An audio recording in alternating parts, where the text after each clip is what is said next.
Hello children, आज की class में हम लेसन नंबर 22 पढ़ेंगे। 10th स्टैंडर्ड का लेसन नंबर 22, जिसका नाम है भीतरी समृद्धि। ठीक है, भीतरी यानी कि हमारे अंदर की समृद्धि। डॉक्टर चंद्रकांत मेहता ने इस लेसन को लिखा है। गुजरात विश्वविद्यालय के पूर्व उपकुलपति डॉक्टर चंद्रकांत मेहता बहुमुखी प्रतिभा के धनी हैं। डॉक्टर मेहता की मातृभाषा गुजराती है, किंतु संस्कृत, प्राकृत एवं हिंदी पर भी उनका समान अधिकार है। मतलब इन भाषाओं को भी वो गुजराती के साथ साथ बहुत अच्छे से जानते हैं। लगभग 50 वर्षों से हिंदी एवं गुजराती, कितने साल से? 50 साल से हिंदी एवं गुजराती लेखन के प्रति समर्पित डॉक्टर मेहता की गुजराती एवं हिंदी में कई रचनाएं प्रकाशित हैं। साथ साथ चल रही किरण निबंध संग्रह पर भारत सरकार ने उन्हें नेशनल अवार्ड से सम्मानित किया है एवं उत्तर प्रदेश हिंदी संस्थान लखनऊ ने गुजराती हिंदी की सेतु रूप सेवाओं के लिए सौहार्द सम्मान भी उन्हें दिया है। अन्य कृतियों में दिया जलाना कब मना है, देशांतर जरा ठहर जाओ और अन्वेषक और अन्य आदि प्रमुख रचनाएं हैं उनकी। प्रस्तुत निबंध जो हम ये पढ़ रहे हैं, निबंध लेख है ये। तो निबंध में चाहे जितना धन कमाओ, चाहे ऊंचे महल बनाओ, ऐशो आराम की जिंदगी में भौतिक सुख तो अवश्य मिलता है, सोने चांदी के गहनों आभूषणों से लद जाओ, पर जब तक भीतरी शांति नहीं मिलती तब तक जीवन व्यर्थ है। सुख पैसे रुपयों से नहीं मिलता, जीवन का सुख उदारता और त्याग में समाया हुआ है। आपके जीवन में उदारता होनी चाहिए, त्याग की भावना होनी चाहिए, वो सुख है। पैसे से चाहे आपके पास कितना भी हो जाए, लेकिन आप सुखी कभी नहीं हो सकते हैं, ऐसा लेखक का मानना है। वो कहते हैं कि जब द्रव्य भक्ति बढ़ जाती है, जब पैसे का लालच हमारे मन में बढ़ जाता है, तब जीवन भक्ति कम हो जाती है। जो जीवन के प्रति श्रद्धा है, भगवान के प्रति आस्था है, वो कम हो जाती है हमारे मन में। और जब लोग अमीर बनने के कृत्रिम चाव में फंस जाते हैं, बस अमीर बनना है, किसी भी तरह से दिखावा करना है, तब अंतःकरण की अमीरी की सुगंध खो देते हैं। तुम्हारा जो अंतःकरण है, जो हमारा हृदय है, हमारा मस्तिष्क है, वहाँ की जो अमीरी होनी चाहिए, उसमें जो अमीरी होनी चाहिए वो कहीं खो जाती है। तृष्णा तो परंपरागत डाकू रानी होती है। तृष्णा मतलब प्यास। तो जैसे हमें प्यास लग रही है, कभी बहुत ज़्यादा कितना भी पानी पीते जाओ लेकिन वो बुझ नहीं रही है, वैसे ही धन दौलत भी की भी प्यास ऐसी है कि ये कभी शांत नहीं होती, आप चाहे कितना भी धन कमा लो तो भी। जब तृष्णाएं बढ़ती हैं तो मनुष्य की नेकी के समाप्त होने में देरी नहीं लगती। जब आदमी की भूख बढ़ जाती है, पैसे का लालच बढ़ जाता है, तो उसके अंदर से धार्मिक भावनाएं समाप्त हो जाती हैं। मनुष्य के लिए जीना कोई मुश्किल काम नहीं है। इंसान के लिए जिंदगी जीना कोई कठिन कार्य नहीं है। हाँ, पर पवित्रता पूर्वक जीना अवश्य मुश्किल है, लेकिन सच्चे मन से जीना, श्रेष्ठ मन से जीना, यह जरूर एक कठिन काम रहता है। धन सुख का जादूगर भी है और शांति का डकैत भी। धन जो है वह हमें सुख देता है तो एक जादूगर जैसा लगता है, लेकिन हमारे मन की शांति को भी वह हर लेता है, चुरा लेता है। हमारी मन की शांति धन आने से खो जाती है। अभी तक कोई भी दर्जी ऐसा अगरखा नहीं सिल पाया है जिसे पहनकर तृष्णातुर मनुष्य चैन की सांस ले सके। यानी कि कोई भी दर्जी, कोई भी टेलर जो है ऐसा एक अगरखा बोलते कुर्ता, एक लंबा कुर्ता, ऐसा कुर्ता नहीं पहन पाया कि भाई आप सिल दिया दर्जी ने, कुर्ता सिलवा के ले आओ और उसको पहन लो और हमारी सारी इच्छाएं पूरी हो जाए। ऐसा कोई भी कुर्ता अभी तक संसार में नहीं बना है और मनुष्य चैन की सांस ले सके, ऐसा नहीं हो पाया है। कहा जाता है कि पोम्पी नगर के एक घटना का जिक्र कर रहा है लेखक यहाँ पे कि पोम्पी नगर में जो है खुदाई हो रही है। तो पोम्पी नगर के खंडरों में खुदाई करते हुए एक नरकंकाल प्राप्त होता है। क्या नरकंकाल? यानी कि स्केलेटन जिसको आप बोलते हैं। तो एक नरकंकाल प्राप्त हुआ। उसकी मुट्ठी खोलने में काफ़ी परेशानी हुई। उसकी मुट्ठी खोलने में बहुत तकलीफ होती है। उसकी मुट्ठी बंद थी, हड्डियाँ हैं बस खाली और मुट्ठी बंद है। मुट्ठी खोलने के बाद पता चला कि मृत व्यक्ति ने अपने हाथ में सोना पकड़ रखा है। उसके हाथ में क्या था? सोना। मरते वक्त भी वो सोना लेके मरा था। इसी प्रकार इसी शहर के एक व्यापारी ने अपनी अंतिम सांस लेते समय तकिए के नीचे से पैसों से भरी हुई एक थैली बाहर निकाली थी। एक आदमी था, वो बहुत बीमार था, मरने वाला था, लेकिन उसके मतलब जब मरने वाला तो भी तकिए के नीचे जो है थैलों से भरी थैली, मतलब रुपयों से भरी एक थैली रखी हुई है, तथा अपने प्राण त्यागने के समय तक उसे खूब मजबूती से अपने हाथ में पकड़ के रखा था। उसने जब मरने वाला था तब तक भी अपने धन की थैली को छोड़ने के लिए वो तैयार नहीं था। हमारे यहाँ पहले डाल डाल पर सोने की चिड़िया रहती थी। हमारे देश के बारे में ये कहा जाता है कि सोने की हर डाल पे जैसे कि सोने की चिड़िया बैठी, मतलब धन संपन्न हमारा देश था। आज क्या हो रहा है? आज अमीरों के पारिवारिक समस्याओं को दर्शाते हुए धारावाहिकों की मानव चिड़िया गहनों में से लदी फदी रहती हैं। मतलब कितना अमीरापन दिखाते हैं सीरियलों में, कितने सारे उन्होंने गहने लाद रखे होते हैं और वो क्या कर रही होती हैं? घर के भीतर गहनों से सजी धजी और खूब सवरी और खूब महंगी महंगी साड़ियों में रौब से घूमती अभिमानी स्त्रियां संस्कारिता की धज्जियां उड़ाती हुई और बेहुदे षड्यंत्रों में संलग्न रहती हैं। मतलब इतना खराब चीज़ों को परोसा जा रहा है टीवी के द्वारा, सीरियलों के द्वारा, कि उन औरतों को इतनी हैवी हैवी साड़ियाँ पहना दी, खूब सारे गहने पहना दिए और उसके बाद में घर में अपने परिवार को ही तोड़ने में वो लगी हुई हैं, अपने परिवारों को ही बर्बाद कर रही हैं। इनमें भारतीयता का तिल मात्र भी दर्शन होता है क्या? क्वेश्चन कर रहे हैं वो कि क्या जरा सी भी झलकती है इनमें कि ये भारतीय औरतें हैं। पहले त्याग द्वारा आनंद की प्राप्त होती थी, पर अब भोगने के बाद फेंक देना मूल मंत्र हो गया है। पहले ऐसा लगता था कि हमने किसी को त्याग कर दिया, किसी के लिए चाहे खाना छोड़ दिया, कपड़ा छोड़ दिया है, पैसा दे दिया किसी को, तो उससे क्या है, हमें एक मानसिक सेटिस्फेक्शन मिलता था, जो आज नहीं रह गया है। आज के जीवन में धन ही जीवन का नियंत्रक परिबल बन गया है। अतः आज के मनुष्य की वृत्ति व प्रवृत्ति दोनों ही भ्रष्ट हो गई है। अमीर को और अधिक अमीर बनने के लिए धन की प्यास है, जबकि गरीब को अपना तन ढकने के लिए रुपयों की जरूरत है। गरीब स्वयं खून पसीना एक करके धन कमाता है, जबकि अमीर दूसरों को उल्लू बनाकर धन कमाता है। यदि गरीब अपने गहने को संभाल सके तो उसका गहना तो केवल स्वाभिमान ही है। गरीबों के पास में अगर धन के नाम पर कोई चीज़ होती है तो उनका रेस्पेक्ट होता है, सेल्फ रेस्पेक्ट होता है। जब तक पैसे की खोज नहीं हुई थी, मतलब जब तक रुपया नहीं बना था, करेंसी नहीं बनी थी, तब तक मनुष्य अंदर से अमीर था। एक लेखक के शब्द ध्यान देने योग्य हैं। वो कहता है कि सहृदयता, आत्मीयता, आशा, उल्लास तथा प्रेम ही वास्तविक धन है। ये सारी चीज़ें ही सच्चा धन है। इस पृथ्वी के एक छोटे से अंश को पाने के लिए मुझे इतना सख्त परिश्रम करने की क्या आवश्यकता है? समग्र पृथ्वी तो मेरी है, सब मानो तो पूरा संसार अपना ही है। कोई साथ लेके आया ना कोई साथ लेके जाएगा, तो क्या है, सब कुछ हमारी धरती है। लेकिन फिर भी हमने एक रेखाएं खींच रखी हैं कि ये देश हमारा है या ये हमारा घर है। अगर कायदे कानून की भाषा में ये पृथ्वी किसी और की कहलाती है तो इसमें इतनी ईर्ष्या क्यों करनी चाहिए? ये उसी की संपत्ति है जो उसका उपभोग करता है, जो उसका यूज़ कर रहा है, संपत्ति ये उसकी है। अतः संपत्ति के मालिकों से मुझे कोई ईर्ष्या करनी चाहिए।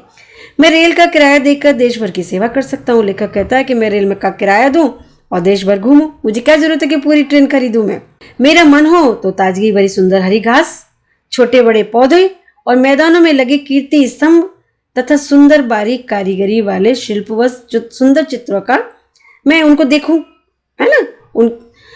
उन सबको अपने उनका साथ घर ले जाने की जरूरत नहीं है। इतनी सुंदर चीजें जो प्रकृति में फैली हुई हैं, उनको क्या हर एक चीज को अपने घर लाके रखने की जरूरत है? नहीं। वो सब उसका आनंद भोगें, सब उसको देख के प्रसन्न हो, सब उससे खुशी महसूस करें। क्योंकि जहाँ पर ये सब हैं वहाँ उनकी देखभाल व उनकी व्यवस्था जितनी अच्छी तरह से की गई है, उससे आधी देखभाल भी मैं नहीं कर पाऊंगा। अगर मैं घर पे उठा भी लाया इन चीज़ों को तो इनकी देखभाल मेरे बस की बात नहीं है। इस दृष्टि से मुझे इस प्रकार की अनेक चीज़ें प्रदान की हैं। इस सृष्टि ने अनेक चीज़ें हैं जो हमें सुख दे रही हैं।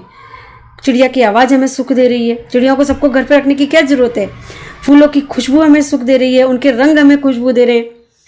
वन में घूमते हुए प्राणी हमारे, नक्षत्र तथा महकते हुए फूल हमारे, समुद्र, हवा, पक्षी तथा वृक्ष भी तो हमारे हैं। अब हमें दूसरी किसी चीज़ की आवश्यकता नहीं है। इस युग से पहले के सभी युग हमारे लिए काम करके गए हैं। अभी कोई ताजमहल बना के गया तो अपने साथ थोड़ी ले गया, बना के चला गया ना, तो उसकी खूबसूरती को आज भी हम देख रहे हैं। तो हमें तो केवल अन्न व वस्त्र प्राप्त करने की आवश्यकता है, और ये प्राप्त करना इस धरती पर बहुत आसान है, कोई मुश्किल काम नहीं है। वाल्मीकि, स्वामी रामतीर्थ, विवेकानंद, दयानंद, अरविंद के पास आखिर कौन सा जमा किया हुआ धन था? फिर भी क्या हम उन्हें गरीब कहने की हिम्मत कर सकते हैं? क्या हम उन्हें गरीब बोलेंगे? भाग्य की शिष्टाओं में जॉन डंकन नामक एक स्कॉटलैंड के निवासी एक आदमी है जिसका नाम जॉन डंकन है, और वो कहाँ रहता है? स्कॉटलैंड में।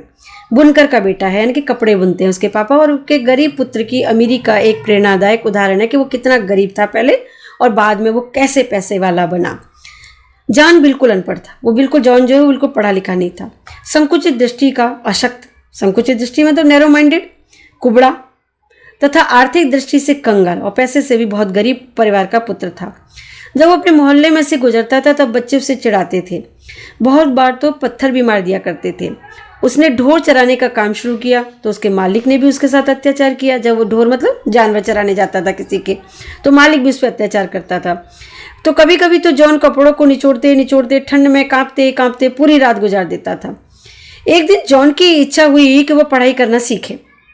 कुछ समय के पश्चात जब वह बुनाई के काम पे गया तब उसने स्कूल में पढ़ने वाली एक 12 वर्ष की लड़की से उसे पढ़ाने की विनती की। बुनाई का जब काम कर रहा था तो वहाँ बाजू में स्कूल था और वहाँ पे एक 12 साल की लड़की पढ़ती थी, और उससे वो रिक्वेस्ट करता है कि तुम मुझे पढ़ना सिखाओगी। 16 वर्ष की उम्र में जॉन ने मूल अक्षर सीखने शुरू किए। 16 साल का था जब तो उसने ABCD पढ़ना शुरू किया और इसके बाद तो वो खूब जल्दी से लिखना पढ़ना सीखता ही गया। पहले से जंगल में इधर उधर भटकने के कारण उसे वनस्पतियों से काफ़ी अच्छी जानकारी थी। उसने वनस्पति शास्त्र का एक ग्रंथ खरीदने के लिए 5 शिलिंग जमा करने के लिए खूब जी तोड़ मेहनत से काम किया। 5 शिलिंग के लिए उसने खूब मेहनत करता है क्योंकि उसको बॉटनी का एक ग्रंथ खरीदना होता है, एक बुक खरीदनी होती है। तथा वनस्पति शास्त्र का गहरा अध्ययन करके उस विषय का पंडित भी बन गया, उसमें मास्टर बन गया वो। अब उसे पढ़ाई में इतनी अधिक रुचि हो गई थी कि 80 वर्ष की अवस्था में, देखिए कितना साल गया हो गया, 80 ईयर्स का, तो 80 वर्ष की वृद्धावस्था में भी एक पौधे को प्राप्त करने के लिए, सिर्फ एक पौधा चाहिए उसको प्राप्त करने के लिए उसने 12 मील की पैदल यात्रा की। 12 मील तक वो पैदल चल के जाता है, सिर्फ एक छोटा सा पौधा उसको चाहिए था उसके लिए। उसका शरीर दुर्बल था और जीर्ण शीर्ण पहनावा था, फटे पुराने कपड़े पहनता था, शरीर भी बहुत कमजोर था, पर उसके दिमाग की करामात अद्भुत थी, लेकिन उसका माइंड जो है वो बहुत शार्प था। एक बार उसे एक अमीर आदमी मिलता है। जब उसे पता चला कि बाहर से एकदम साधारण सा दिखने वाला जॉन वनस्पति विज्ञान का महापंडित है, तो वह उस पर फिदा हो गया। कोई एक आदमी, उसको पता चलता है कि जॉन है नया पर लिए वनस्पति शास्त्र में बहुत जानकार है, और वो फिदा हो जाता है। तो उसने अपना जीवन चरित्र अखबार में छपवा दिया। उसने उसका जीवन चरित्र जो है, उसकी बायोग्राफी जो है वो न्यूज़पेपर में छपवा दी।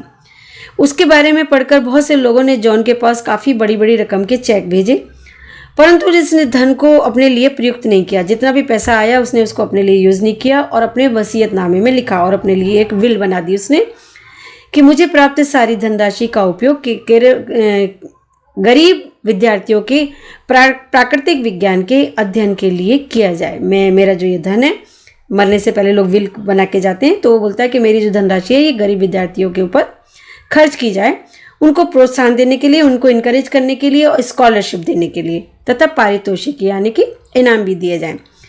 जॉन ने कीमती पुस्तकों का अपना ग्रंथालय भी आम लोगों के उपयोग के लिए दान में दे दिया था। जो उसकी लाइब्रेरी थी वो भी दे दी उसने। भारत के अनेक महापुरुष भी इसी प्रकार गरीबी, अभाव तथा कठिनाइयों के दलदल में खिलने वाले कमर रहे। हमारे देश में भी बहुत सारे ऐसे महापुरुष हुए हैं जो बहुत गरीबी में पले बढ़े, लेकिन उन्होंने अपना नाम कमाया और एक मुकाम हासिल किया अपने जीवन में। अपने अपने क्षेत्रों में उन्होंने मूल्यवान प्रदान किया, बहुत सहयोग दिया, और धन के लिए उन्होंने धर्म कर्तव्यपरायण को लज्जित नहीं किया। धन के लालच में आके उन्होंने अपना जमीर बेचा नहीं, उन्होंने द्रव्य के लोभ में यानी कि पैसे के लोभ में अपनी नीयत खराब नहीं की, पद के लिए प्रतिष्ठा के साथ छेड़छाड़ नहीं की।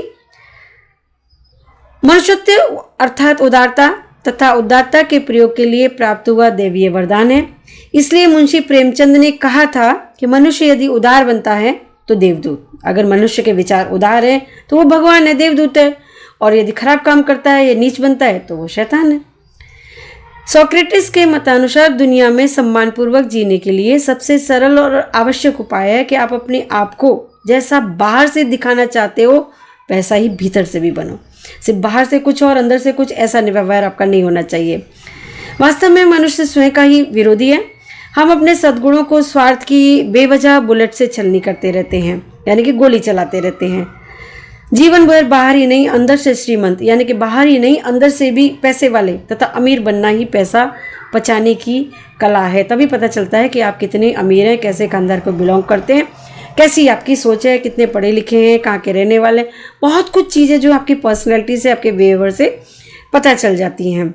यहाँ पे शब्दार्थ है थोड़े से कि द्रव्य भक्ति यानी कि धन का लोभ, तृष्णा का मतलब है लोभ, इच्छा, अपेक्षा, प्यास, चैन मतलब शांति, रौब मतलब गर्व या अभिमान, और शिलिंग जो होता है वो ब्रिटिश पाउंड से छोटी मुद्रा होती है, करेंसी होती है।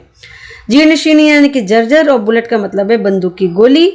और यहाँ पे कुछ मुहावरे हैं आपके, जिसका है चैन की सांस लेना यानी कि शांति होना, और खून पसीना एक करना, इसका अर्थ है कि सख्त परिश्रम करना यानी कि बहुत कठिन मेहनत करना।